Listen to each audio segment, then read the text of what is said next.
Chelsea, you see the English side, you see the likes of Manchester United. I know you come Manchester. No, we have to call them. But only Manchester United getting carried there without the right people. He's carried better than Ruben Amorim. Look at no, Manchester, no disrespect to carry.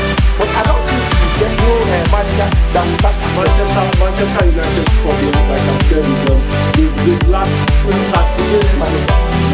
Even players, because when you look at the likes of Rashford, just look at what Rashford did on Manchester United. He later moved on to Barcelona. No, he was. They would have I want to think the man would have been the best factor for the competing to probably manage the team as an team. Now we turn up, we have over on the show and we're taking us through the semi-final. What happened during the semi-final between Morocco and Nigeria? We'll be right back. Good afternoon, Oba. You are doing no one, but we'll have fun playing the game. I thought you were doing the top playing for the Super Eagles 4. African population and was the best. In terms of officiating was the best that can have ever gotten. Speaking of the year was a top year. I remember Nigeria South Africa in 2024. Remember, we thought we were leading 2-0.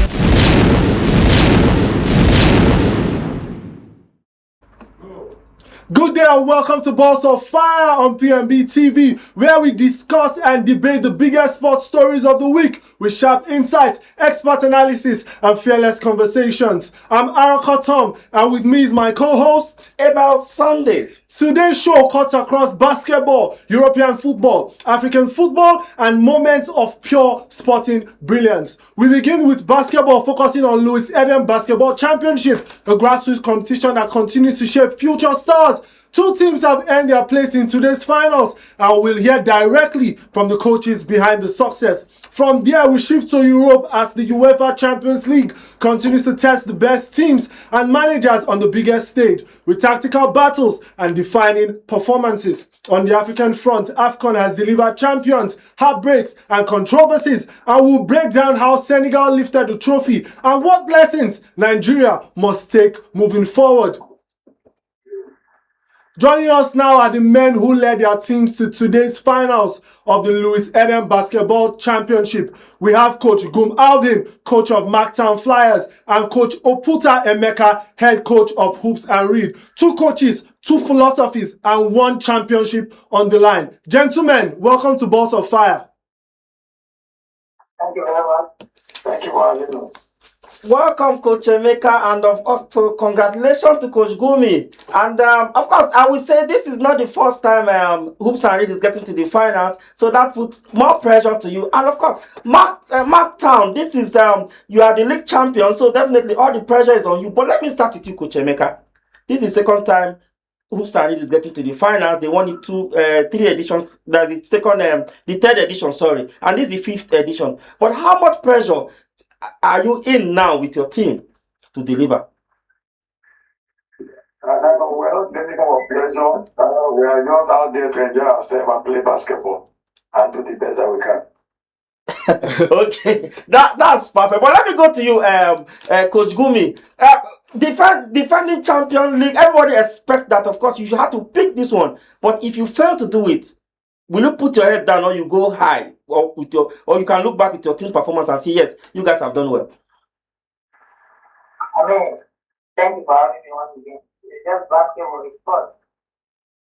Anything can happen. Everybody wants to win or compete, but see what it is. Win the championship is fine. I don't win it. Move on. I can see you guys are playing safe. You're just putting your cards to yourself. But I don't know, I think Tom will have something to say. Yes. So on the Hoops and Reed side, I think we saw a fantastic performance against the Raptors. It was 72-75. A lot of people did not expect the Hoops and Reed team to take it at the end. Everybody was wondering what was the buzzer shot, right? But yes, but then we saw a buzzer shot coming from Tilo. That buzzer shot was fantastic. A lot of people did not expect that buzzer shot. And as soon as it was going in. We could see people shout, "It's going in! It's going! It's going in!" And it went in. This is a player that played for River Hoopers in the league, and he has experience with winning a lot of games. First of all, how will you rate your team's performance against the Raptors team? And secondly, how will you rate a player like Tilo Bucket? Thank you once again. I think so far our mentality has been good. We played very well against Raptors. Don't forget that Raptors is a young side with a lot of energy, a lot of experience as well too. And for Tilo, you can't take it out from him. He's an experienced player. It's Lagos days. We're also playing against the Lagos boys, a lot of them from Bro Park. So that was what was at stake there yesterday. Okay, fantastic. And on to you, Coach Goom Alvin. You know, we can say that Marktown, like Abel said, they are reigning champions here in our Nigerian basketball league, and you people are preparing for BAL moving forward. I don't think we didn't see you like in the league, but now we are seeing you here. How will you say the pressure is for you, and how are you handling the pressure from yourself on your own end?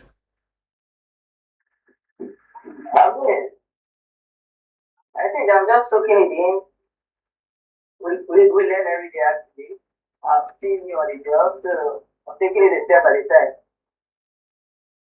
Okay, fantastic. Then your players, you have some amazing players. We saw some amazing players. I think we saw the likes of Thomas. We saw the likes of Sani Samuel as well. We also saw an Ali from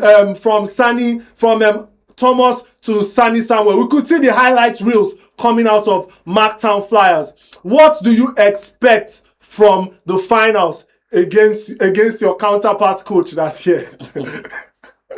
It's so funny that I think we played a couple for the last couple of months. We played a couple of games. So it's like it's always competitive. We expect the same energy, the same fight. They always give us. We played, I think, 4 games in the last 3 months or so. Okay. It's like our 5th game. So we know that is a very competitive side. They play their hearts out, and we're bringing out the fight too. Fantastic. Over to you, Sunday. I know you have a lot of things to say. As we try to wrap up, because I know you guys are very busy, and today you have to be with your team, try to see how you could win it this time around. And this time, this is the first time we're not having a foreigner in the finals, because it's always Nigeria versus either this Ghanaian team or the Moroccan ASPAC. or the Benin Republic team. But this is the first time we're having 2 Nigerian teams in the finals. But let me come to you, Coach Emeka. With your team performances so far, and with the championship, Louis Eden championship, this 5th edition, what I don't know what you've seen. Anything positive you've seen about this competition so far? Yes, the players are playing, players are competing. Basketball is on. It's a possibility for everyone to take home, and we also really appreciate Louis Eden. We expect to have more of this. If you look at what's happening in basketball now, okay, this tournament ends today. What happened in next month? What happened in March? What happened in May? These are challenges. We expect that this one is ending now. By February, the league should kick off. Yeah. By February, we are playing something else, or we're going to play. We need to play. Players need to play. If we don't play, we know that you're improving or you're not improving. So these are challenges we are facing. We hope that all this will come to an end very soon. Yeah. Fantastic. So lastly, for the both sides, let's start with you, Coach Emeka, since you're still talking. What philosophies are you going to implement in these finals? Please let the cat out of the bag, even if it's just a little bit. We don't want to do that because we're playing the finals. Okay. We don't say that we'll put our best foot out there. Okay. Okay, then Coach Alvin, just tell us. You know, your counterpart has decided he's not going to give us any hints. But tell us, give us something. What are you going to implement in these finals to win a side like Hoops and Reed?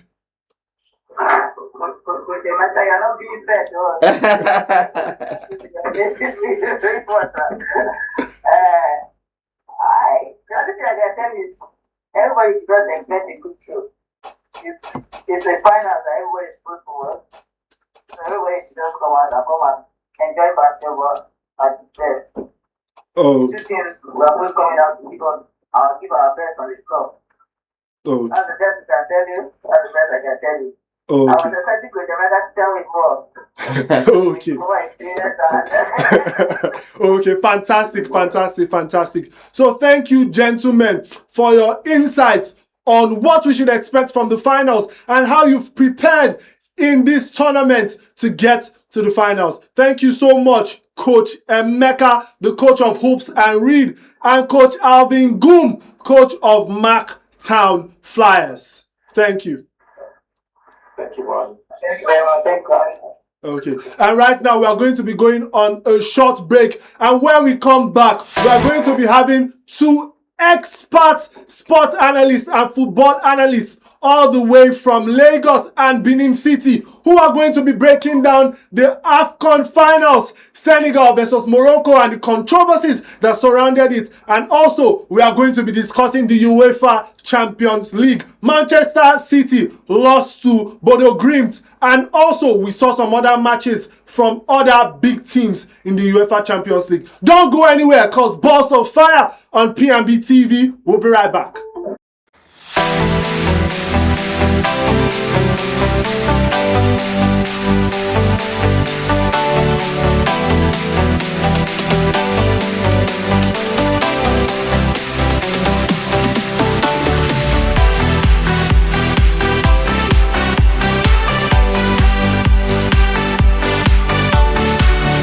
And that's why you see the likes of Chelsea, you see the side, you see the likes of Manchester United. I know you come and No, we have to call them. But only Manchester United getting carried there without the right people. He's carried better than Ruben Amorim. But look at No, Manchester, they are no disrespect to carry. But I don't think we get no manager that will start Manchester United's problem, like I said, is they lack even players. Because when you look at the likes of Rashford, just look at what Rashford did on the Manchester United. He later moved on to what's it? Barcelona. No, he was. They would have Zidane. I was thinking Zidane would have been the best factor for the competing to probably manage the team as an team. Now we turn of course we have Oba on the show and we're taking us through the semi-final. What happened during the semi-final between Morocco and Nigeria. We'll be right back. Good afternoon, Oba. You are doing no one, but we'll have fun playing the game. I thought you were doing the top playing for the Super Eagles 4. African competition and was the best. In terms of officiating was the best that can have ever gotten. Speaking of the year was a top year. I remember Nigeria South Africa in 2024. Remember, we thought we were leading 2-0.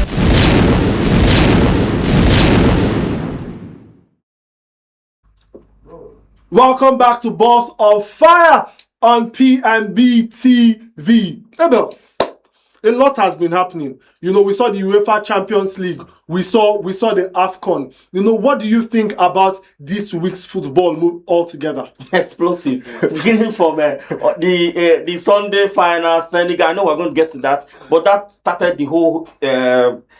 Should I say the whole Controversy. party? No, it's not controversy. The whole party from Sunday down to Tuesday. We'll have on Wednesday as well. Barcelona versus what they call it? Slavia Praha. Yes. Slavia Praha. Okay, so I'm trying to pronounce it, but my tongue got cut off. So that's it. But of course, we'll have two gentlemen that are going to join us. Coach Sheyi from Benda Insurance in Benin, from Ancient City of Benin, I beg your pardon. And I like calling that always Ancient City of Benin. Coach Sheyi, good afternoon. And how is Benin this afternoon?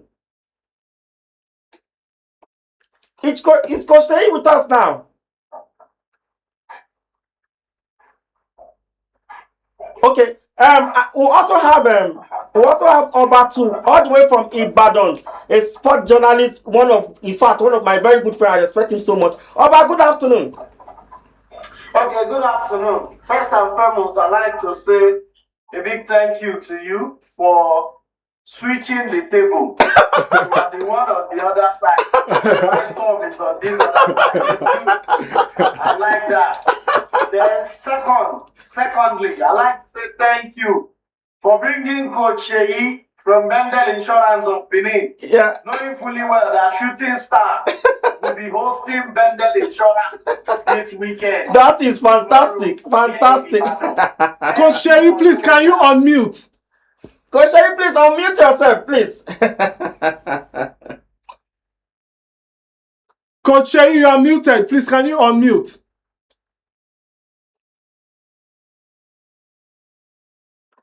Okay, before Coach Sheyi do that, let's go there. Oba, let's start with you. And let's dive into the conversation immediately. Champions League back, and we're expecting that Barcelona losing in the losing during the weekend, and coming back to Champions League. I think that was his statement, winning 4-2 in the Champions League. And also we saw Real Madrid also doing something incredible, beating Monaco 6-1. Which is honest. In fact, nobody expected that will happen though. But Oba, let me start with you. With the team in Barcelona, what do you see? Game they played during the Champions League on Wednesday. I beg your pardon. Okay, we start with Barcelona. Barcelona, we know too well. It's a team that is very, very good when it comes to UEFA Champions League. They might be struggling in the league.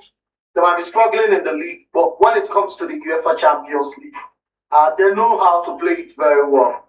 They've got some couple of players that knows how to play this competition because they've played it a couple of times before. So no matter the scoreline at halftime, always bear in your mind that Barcelona can always do, can always do the Manchester United style of scoring late, pretty on anytime. And that's basically what came on board, winning by 4-2 against Slavia Prague, right there in Prague.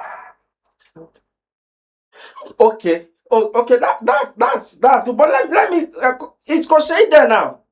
Coach Sheyi, can you hear me? Yeah. Oh, good afternoon and welcome to P&B Sports Show. I know this is your debut on this show. Good afternoon. Thank you very much. Well, thank you very much, Sonny. Happy New Year to everybody. Same to you, Coach Sheyi. Happy New Year. Yeah, before you could get on, Oba was saying that Bendel Insurance is coming to play Shooting Stars at Ibadan this weekend. I hope you are prepared for them. And I told them that Oba no dey carry lasso. We are in Ibadan already. Okay. Okay. Good afternoon. Okay, Coach Sheyi, good afternoon. I'm currently in Ibadan and I'm delighted to hear the fact that you are in Ibadan. You are currently in Ibadan with one of the coaches that understand the NPFL very well and understands how to play in Ibadan. I'm talking about Coach Kennedy Boboye. Virtually almost the last time he's been to Ibadan, he has gone with nothing but a point. He came with Atlant, he went with a point. He came with another team, I think was it Bielsa also. I can't remember the team he came with the last time. He also picked up a point. So it's a perennial thing for Kennedy Boboye whenever he comes around to the city of Ibadan. But the table will definitely turn. I don't know why you're so optimistic about the table. But I don't know why you're so optimistic about the table. But let's go back to you, Coach Sheyi. Talking about Barcelona's performance, how convincing was that for you? Barcelona is a team I've come to respect, and I love them. And they have a crop of young players, but very experienced. The boys are young, but they are experienced. They go to show that the youth and experience can play football and can always give the result. And the coach has done a wonderful thing. Talking about Essen Fink, the Barcelona coach, has found a way to make these young boys and the fewest old ones to become a threat to anybody they play. It was so unfortunate they came back from Europe and they lost at home. So the thing is that what I like about this Barcelona team is that they never die. It's never that attitude of bad. Say something about that. The old, not the new man, the old Manchester United, the era of Ferguson, when they don't give up until the final whistle. I've seen that same spirit in this current Barcelona team, who never give up. They always find a way to get a goal, even if it's just 10 seconds to go. That has been the turning point for them. They don't give up, they keep fighting, they keep playing. And I respect them so much. And it's a team I see that when they shake the balance, they move on, despite their financial crisis. But it's shown that when you have a team that is focused and determined, you can always go far. It's a wonderful team. I admire them so much. I'm a Barcelona fan because of the way they play. And the way they develop young players to become great players. Players from nowhere, they become star players and world-class players. Kudos to the Barcelona team. Fantastic. Coach Shei, you said you're a Barcelona fan. I want to know, when you people played the Real Madrid side, how excited were you for the Super Cup finals?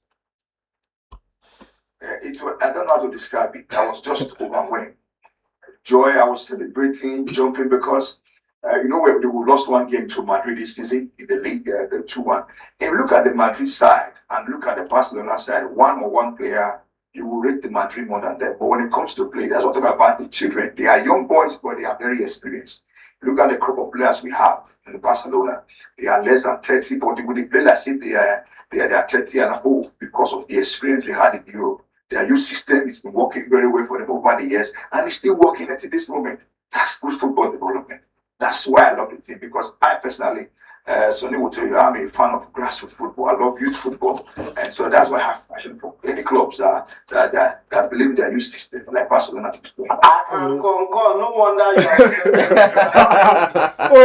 Okay. So, Coach Shei, you are the Bendel Insurance coach. You have coach. You have a lot of young players under your tutorship and tutelage. But we can see a Barcelona side that also have a lot of young players. And these young players, when they played Slavia Prague, they came from behind to win this game. They were about a goal down or 2 goals down before coming from behind to win this game. As a coach, what type of mentality would you have put in your team to come from behind to win a game as intense as this?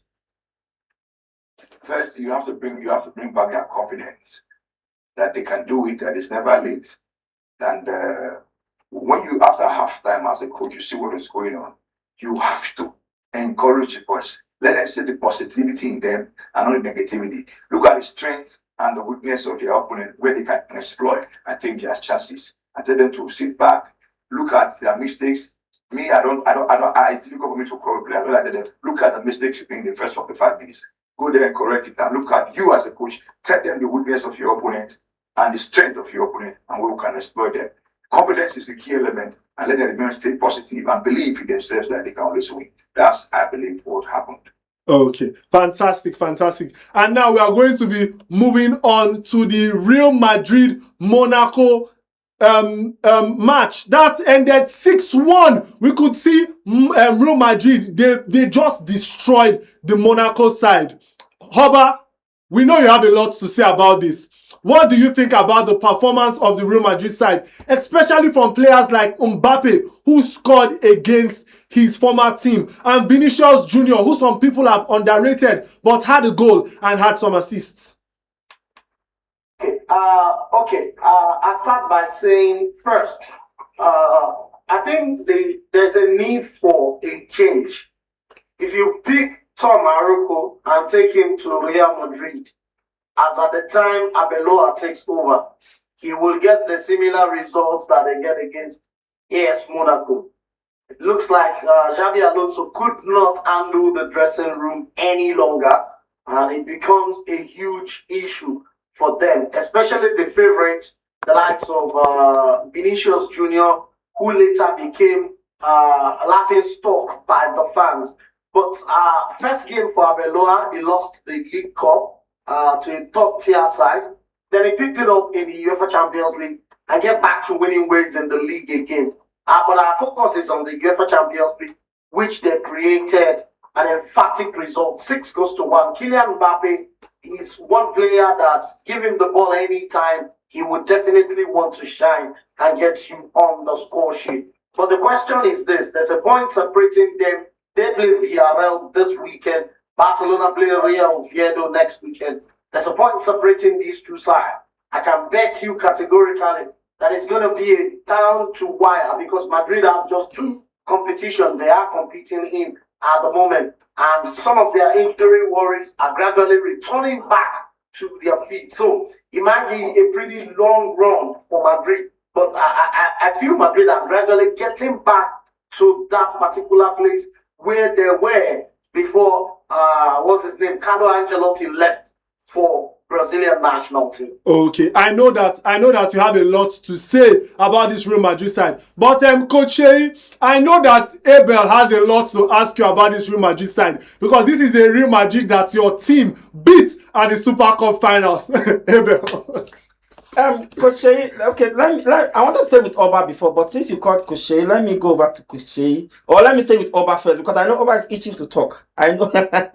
let me stay with Oba first. Oba, tactically, what do you think Madrid did right against Monaco? Tactically, was there anything right? No, just allowing Vinicius to do what Vinicius go out to do best. Give him the ball, play the ball to Vinicius. And then the loose one comes to who? Comes to Mbappe. And of course, you won't let Mbappe alone. You will definitely allow Mbappe to score whenever he comes in touch with the ball. Letting Vinicius, that free roll that Vinicius is known for. That's basically the tactics thing that I see that, what's his name? Abeloa has explored. And he has promised that it's going to give him more playing time and even allow him more time on the ball compared to previously. One of those tactics things that I see there was the key was try as much as possible to sort the dressing room issue and tactic thing. Give Vinicius more of the ball, let him get the ball. Then you convert Mbappe and don't put all the pressure on Mbappe that Mbappe as your first nine was for. Other people could do the dirty job while focus is on Mbappe mostly. Perfect. Okay, let me come to you, Coach Shey, and I want to tie these two questions together. I will start with the Real Madrid. How important is Vinicius Junior to that Real Madrid side? And again, secondly, the second question is I want to talk because I know that you so much love Barcelona. Do you see the squad depth in Barcelona? How good it is? Because Rashford came up from the bench, gave an assist. What is that his name again? That came up and scored. I'm trying to get his name. Is it Omo? Omo, yeah. Daniel Omo came up and scored. Also, so how squad depth do they have? How much squad the quality of their squad depth? Can you compare their squad depth with that of Arsenal? So that's the second question. So I want you to talk about the importance. How important is Vinicius Junior to Real Madrid team, and the second one, which is Barcelona. All right, thank you very much. As for me, Vini is one of the best players in the world at the moment because I've seen him play over the years. He's one of the best players in the world.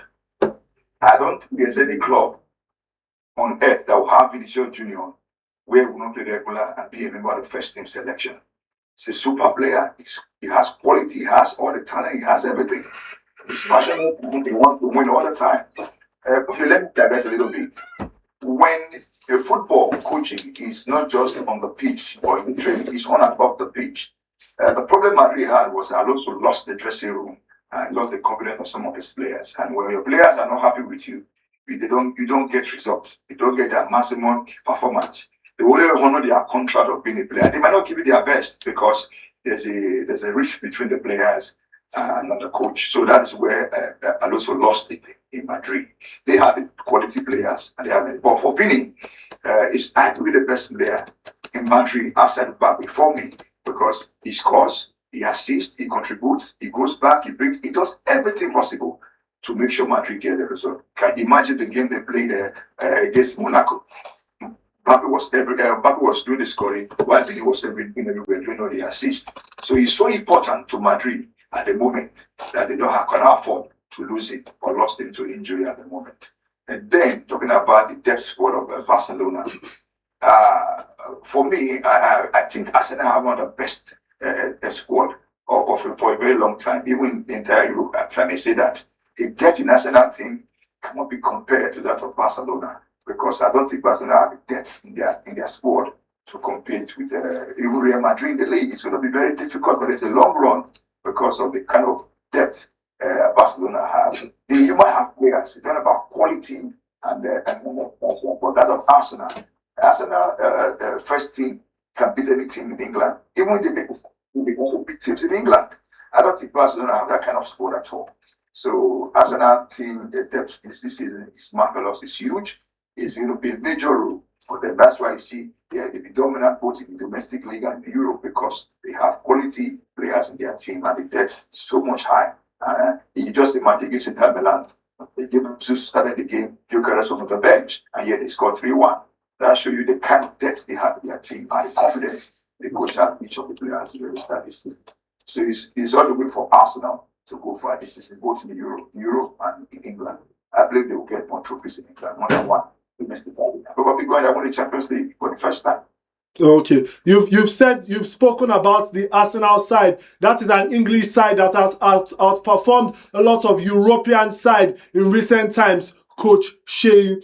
But there was another English side that played in the UEFA Champions League this week, and oh my, they did not perform up to expectation at all. And that side is Manchester City. They played Bodo Glimt and lost 3-1 against that side. What do you think Pep Guardiola's problem is at the moment? Because this is a team that normally when you look at this team, breathing behind or at number 2, you expect them to play fantastically well. But come on, they lost in the Manchester derby and then they lost at the Champions League. What's the problem with Pep Guardiola and the Manchester City side?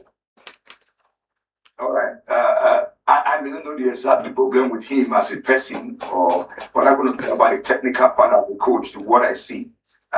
If this has been the Manchester City who have been struggling since last season, in the chorus, they will not be consistent at home. When I be home, back in England, they'll be on and off. They play series of game. They draw like 2-3 games together. Lost in Manchester, lost in Bodo Glimt. I know people will be surprised that City lost the match in Bodo Glimt, but I wasn't surprised because I'm a coach. Football can go anyway. However, we expect them to win. But I think the problem they have is City. They have a lot of injuries, and I believe Pep didn't sign the kind of players that he lost. It is difficult to do somewhere like Gundogan, Kevin De Bruyne, even the guy that went on loan to Inter Milan, Akanji. I think the players that they have brought in didn't suit the style of play plays, and I'm not used to English football per se. That is what I see technically.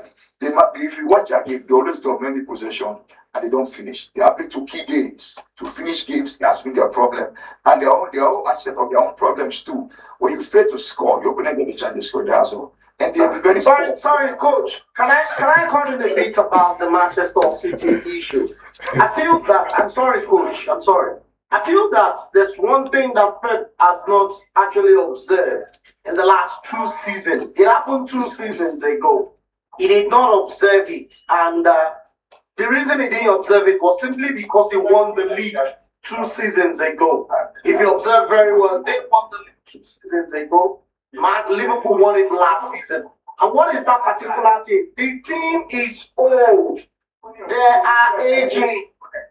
The replacement he had this season is not the kind of replacement that were there before. He brought in Ryan Cherky, he brought in Tijani Reinders, he brought in who else again? Omar Mamouche. They are not replacing the team properly. Omar Mamouche is just back from the African Cup of Nations. He's not in that Manchester derby. He wasn't even in the Bodo Glimt game that they lost. So he's and then what is his name? Phil Foden is struggling to get back to the form he was 2 seasons ago. So the squad is aging and they are not getting proper replacement for most of the squad. Oba, you rightly said, we have a Kevin De Bruyne who is 34. We have a Kyle Walker who is 35. We have Gundogan who is 35 as well. We have Stefan Ortega who is 33 as well. We have Bernardo Silva who is 31 as well. But in your own opinion, Coach Shea, what do you think? Do you agree with what Oba is saying about the age of of the Manchester City squad? I will agree a little because I am a coach. Even if you are terrified, If you are fit enough, you are strong, you are healthy, no injury, you can play. What he's saying is true, but what I said is that we almost said this, and I said the replacement of this player that left, he didn't get the right players to replace them. Kevin has been in City for about 10, 11 years, and he has done marvelously well. He didn't brought in the right replacement for him. And to like Papa said, he should have looked at the age of the player, bringing players that will be like a backup for them. Once they leave, they get into the team immediately. Not bringing players when they're already gone. Kevin and Lodge brought in riders, we brought in Shaky, brought in Ryan Antimuri, Nigeria brought in Semenyo. And I think Pep is now buying players we call panic buying. That's what he's doing now. He's buying players, signing players based on panic. And need to replace this. Unknown to him, it should have been players, they should have been the team before now, getting used to the system. So that is one of the reasons I agree to him that the player's age for me doesn't really matter. If you can play, Harry Kane is old, but his story goes in Germany. So, but when you have too much of them, he has the way of telling. Look at Lewandowski in Barcelona. He's still scoring goals, he's playing. So, what I believe was that there was no proper replacement. This player should have come in earlier than this, like a backup. When you pull out this one can come in. Gradually, they begin to get used to the system or how the team plays. You can't bring in a Semenyo who is just like 2 weeks old in City to play with the player who has been there for months. So, it's going to be difficult to blend. So for me, it's a rebuilding process for Pep Guardiola in Manchester City right now. I think the players are not yet to blend. They don't know each other very well. It's a rebuilding process for me. I think that whole force go to Pep Guardiola. He made a mistake in his in recruiting players, not bringing them on time. So it takes a while before they get to know each other very well.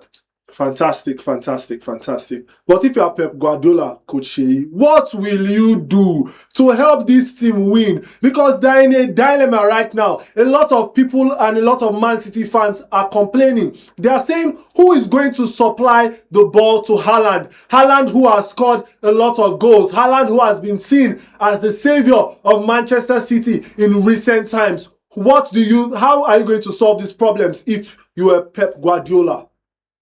If I was Pep, sincerely, I will put myself under pressure. Then we have to put the pressure on the team. We have to allow him flow naturally. Keep building. He has to be patient. The fans need to be patient. The club owners, everybody, if you're a Manchester City fan with a Guardiola fan, you have to be patient. This is a rebuilding time for them. I know what it is when you are rebuilding. It takes some time. People there have to be sacrifices. There have to be pain before you can gain. The team is rebuilding. Guardiola needs time to be patient with himself and need to be patient with the player. For me, they should not expect any trouble from City this season. Again, just like last season. Because Guardiola made a mistake, so they are rebuilding now. They should be patient. There's nothing they can do about it than to wait for the time to blend. There's nothing can happen. It's patient. They need to keep building. We just hope that Guardiola doesn't lose his job in the rebuilding process. All right. I think we've overflowed this issue. We have to move to the next topic, which is the AFCON. And we all know what happened last Sunday, how against all odds, Senegal had to do it over the Moroccans, even with all the shenanigans. And I want to call it that because stealing of towels and all that even happened to Nigeria at a point. And everybody was saying, what is Morocco? What is Morocco? Why is Morocco and towel are having a relationship like that? And must go keep our towel for that. If you are looking for your towel, go to Morocco. Just go to Morocco. You are going to see. But let me stay with you, Oba. The finals, does this AFCON live up to expectation? The finals against Morocco and Senegal, and look at what and the officiating as well. I don't know if you are asked to rate this finals. I don't know how you're going to rate it. Okay, thank you very much, Mr. Sami. I am delighted for this opportunity. I don't know if you can hear me clearly. Yeah, we can. Okay, quick one. Mr. Sonic, thank you. The final, if I'm to rate the competition from the beginning to the end, I'll rate it 8. If I'm to rate the final, I will rate it 6. Now, the reason is this. Senegal allowed the emotion to take a better part of them. The referee that officiated the final officiated the best. That was the best officiating CAF could ever get. But what was the problem? The game against Tanzania, Morocco, Tanzania, there was an issue. Morocco, Cameroon, there were loads of issues. Morocco, Nigeria, the referee was annoyingly biased. So everybody were looking forward to Morocco, Senegal to be the same. But it wasn't. The referee was fair in his decision and in his officiating. The quick question I will ask everybody that is agreed about the final is this. Number one, was that a deserving penalty? The answer is yes. Number two, why did he disallow the Senegal's goal? Why didn't he allow the Senegal's goal? Why didn't he go and check the Senegal's goal in the VAR? Let us understand the rule. I don't know if you understand my point. Mr. Sonia, are you there? Yeah, I'm getting you. Now, let us understand the rule that governs this game. The referee on the field of play, his decision supersedes anybody. The moment a referee blows a whistle, no matter the decision he takes when he blew the whistle cannot be overturned by anybody, even the VAR. The tussle between Ashraf Hakimi and the Senegalese player, the moment the referee had a glimpse of it, he blew the whistle before the ball went into the net. So that was the error that I saw there. For me, he shouldn't have blown. If you look at that of the penalty, he allowed for passage of time. If he allowed for passage of time for that goal, maybe he would have had a rethink in checking the VAR and maybe he would have just given the Senegalese goal. But he did not. Immediately the action happened, he just blew foul immediately. So there was nothing wrong. It's his decision. I don't see anything wrong. Then the issue. Yes, sir. Yes, sir. Then the issue of Tower. Yes, sir. Then the issue of Tower.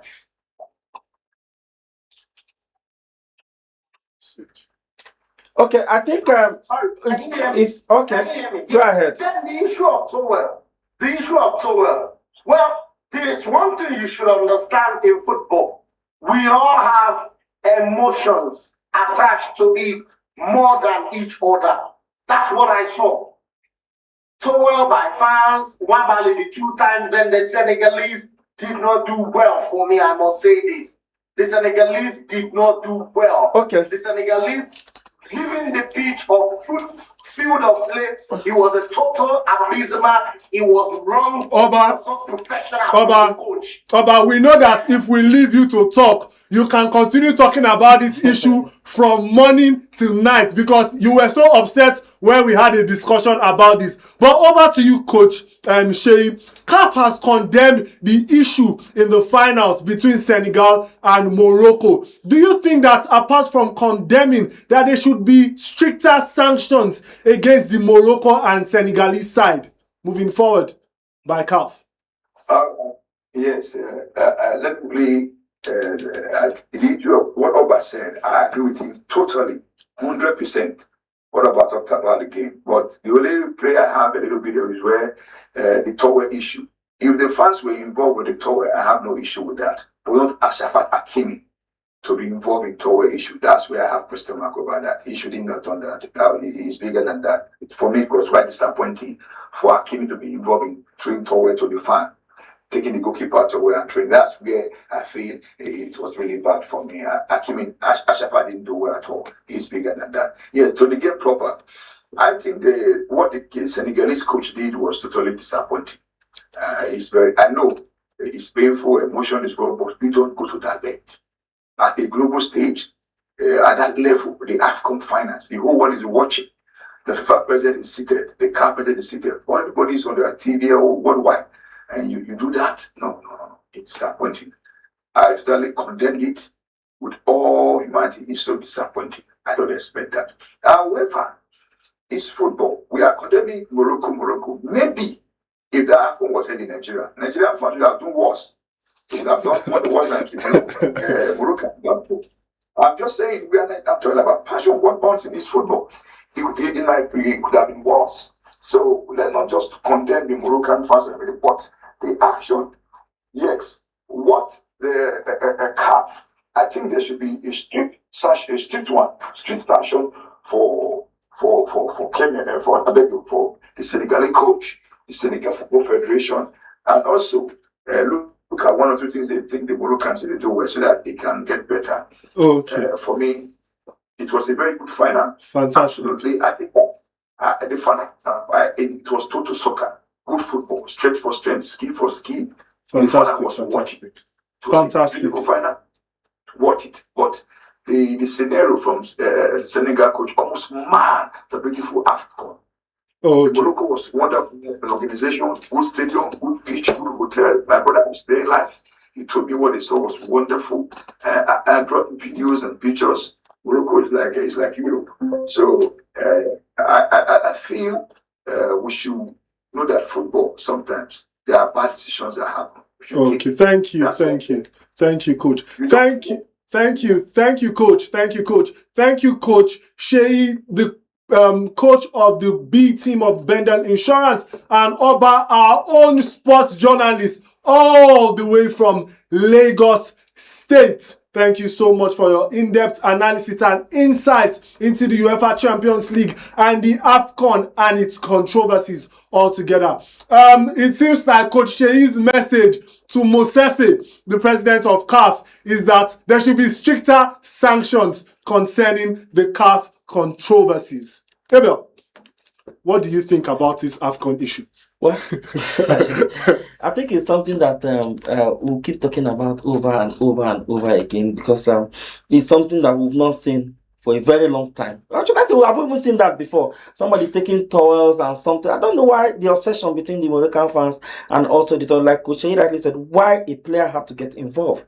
He shouldn't. And I think I've really look into that issue and try to solve it. But the question is, how come they bypass all the security around the stadium? How come they were able to get into the pitch? Because that place, there's supposed to be huge presence of security personnel that's supposed to be there. But unfortunately, those guys were able to get there, and they were stealing. I would call it stealing towels. If you see the video, the ones from Imo Wambali, they took more than 2 or 3 towels. You go and collect and drop, they still take it again. That's unfortunate. So if you are looking for your towel, I posted something. Is it yesterday? They said if somebody steals towel, anybody that steals towel, what do you call that person? It's the Moroccan. It's the Moroccan. So that's fantastic. And right now we are going to be moving to our top 5 moments of the week, where we are going to be giving you some of the hottest highlights coming in from the rounds of sports in this week.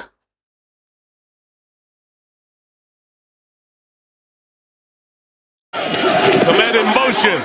Williams drifting, sprinting for space, in all kinds of trouble, put it up for grabs to the end zone. He got it! For the touchdown! They've done it again!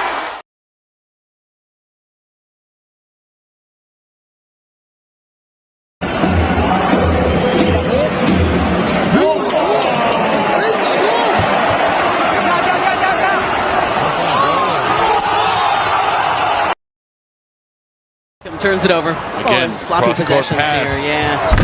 Oh, what a challenge in midair by VJ Edgecombe.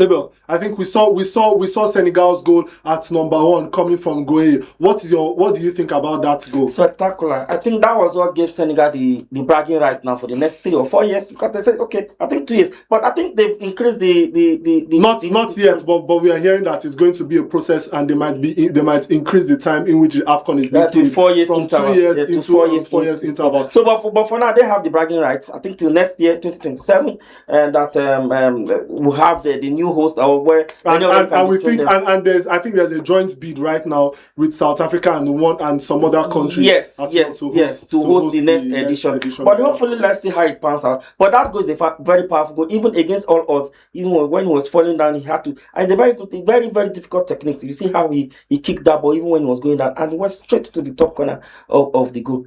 For me, I think it's well deserved. being number one. Fantastic. Congratulations to the Senegalese side once again. And now we are going to be moving to our athlete of the week. And our athlete of the week is one of world football's most electrifying talent, Vinicius Jr. From humble beginnings in Brazil to becoming a global superstar at Real Madrid, Vinicius has grown into a player defined by speed, confidence, and maturity. This week, he was central to Real Madrid's emphatic 6-1 victory over Monaco. Vinicius didn't just contribute, he controlled the tempo of the attack. His movement unsettled the defense, his creativity opened spaces, and his assist from Mbappe highlighted his vision and selflessness. More than the numbers, it was his influence that stood out. Leadership, composure, and relentless intensity. For his standout performances in that dominant win, Vinicius Jr. is our athlete of the week on Balls of Fire.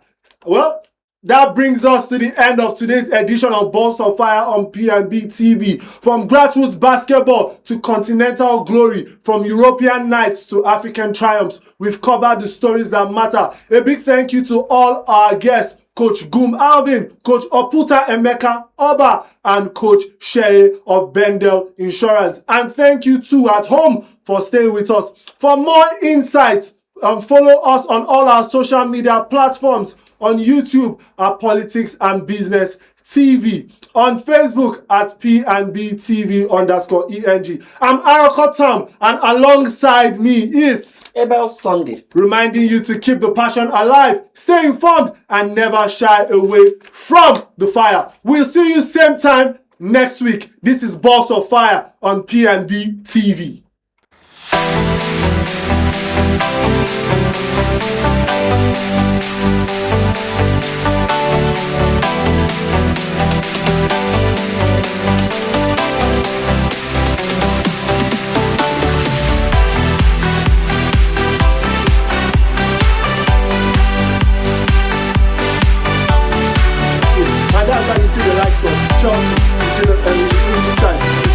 Of Manchester United. I know you come Manchester. No, we have to call them. But calling Manchester and getting carried there without the right is carried better than Ruben Amorim. But look at no, Manchester. Don't disrespect me to carry. But I don't think you get no manager that will start Manchester United's problem, like I said, is they lack even players, because when you look at the likes of Rashford, just look at what Rashford did on Manchester United. He later moved on to what's the Barcelona? No, he was they would have I was thinking Zidane would have been the best factor of the competition to probably manage the team as an team. Now we have over on the show and we're talking us through the semi-finals, what happened during the semi-finals between Morocco and Nigeria. We'll be right back. Good afternoon, Oba. You are doing no wonder. We'll have fun play the game. I thought you were doing the top playing for the Super Eagles before. African information and was the best. In terms of officiating was the best that kind of ever gotten. Speaking of the VR, was a top here. I remember Nigeria, South Africa,